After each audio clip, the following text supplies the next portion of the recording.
মুসলিম জাতির আনন্দের দিনে পৃথিবীর শ্রেষ্ঠ জায়গায় মসজিদে আগমন করিয়েছে। শান্তভাবে আমরা সুষ্ঠুভাবে আমরা এই মসজিদে আগমন করতে পেরেছি, যিনি করিয়েছেন তিনারই প্রশংসাকে স্বরূপ আমরা এক বাক্য বলি আলহামদুলিল্লাহ। দরুদ ও সালাম বর্ষিত হোক বিশ্ব মানবতার মুক্তির দূত পয়গম্বর আহমদ মুজতবা মুহাম্মদ মুস্তাফা সাল্লাল্লাহু আলাইহি ওয়াসাল্লামের প্রতি। আমিন। আল্লাহুম্মা সাল্লি আলাইহি আল্লাহুম্মা বারিক আলাইহি। সম্মানীয় উপস্থিতি, আজকের আলোচ্য বিষয়, গত জুমাতে যেহেতু আমরা আলোচনা করছিলাম নারীদের ইসলাম কতটুকু সম্মান দিয়েছে এবং ইসলামে নারীদের কত সম্মান, আজকের সে মর্মে আলোচ্য বিষয় হচ্ছে আমরা কতটি নারীদের সম্মান দিয়েছি।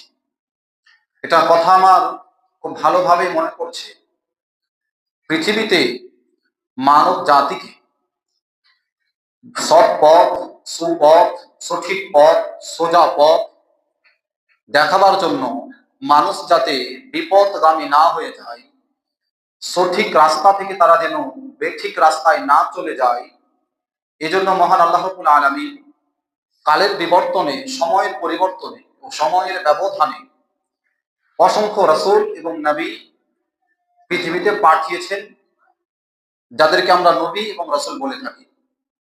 আচ্ছা, এটা কি আপনারা কোনোদিন ভেবেছেন বা কোনোদিন কোনো আলেমের মুখে শুনেছেন যে আল্লাহ রাব্বুল আলামিন লক্ষাধিক নবী এবং রাসূল পৃথিবীতে পাঠিয়েছেন, তাদের মধ্যে তিনাদের মধ্যে কোনো একজন মেয়েদের মধ্যে নবী ছিল? কেন হলো না? হওয়া উচিত ছিল তো। মানে আমাদের চিন্তাধারার উপরে বলছি যে হওয়া উচিত ছিল।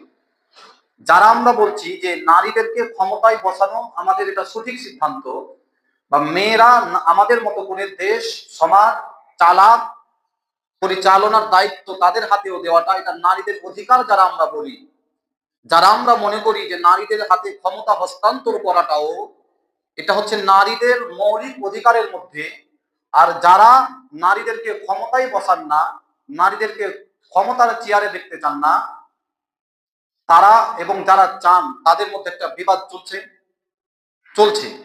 এই বিবাদটা কি আল্লাহ রাব্বুল আলামিন স্বয়ং লাগিয়েছে? নাউজুবিল্লাহ। তিনি কি পারতেন না কোনো একজন মেয়েকে নবী বানাতে?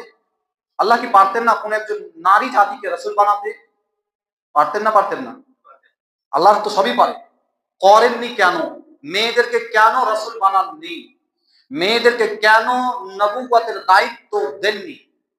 এই প্রশ্ন যারা বের করতে পারবে উত্তর, এবং এটা সঠিক উত্তর যারা বের করতে পারবে, তারা কোনোদিন মুসলিমদেরকে সন্ত্রাস এবং জঙ্গি বলবে না, বাধা দিবে তার বিবেক তাকে।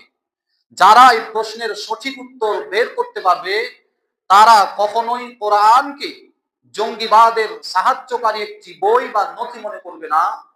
যারা এই প্রশ্নের সঠিক উত্তর বের করতে পারবে, তারা ইসলাম ধর্মে দীক্ষিত হতে বাধ্য হবে। কেন জানেন? আল্লাহ রাব্বুল আলামিন মেয়েদেরকে বানিয়েছেন অতীব কোমল, নরম করে।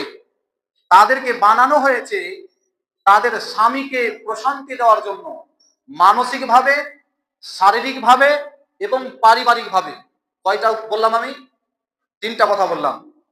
মেয়েদেরকে আল্লাহ রাব্বুল আলামিন সৃষ্টিগতভাবে পার্থক্য আছে, নারী এবং পুরুষের মধ্যে সৃষ্টিগতভাবে পার্থক্য আছে। নারীদের কাজ আল্লাহ রাব্বুল আলামিন দিয়েছেন তার স্বামীকে প্রশান্তি বা শান্তি দেওয়ার জন্য, 2 সাহস যোগাবার জন্য তার স্বামীকে, 3 পরিবারে স্বামীকে সাহায্য করার জন্য। এই 3টি দায়িত্ব আল্লাহ রাব্বুল আলামিন সৃষ্টি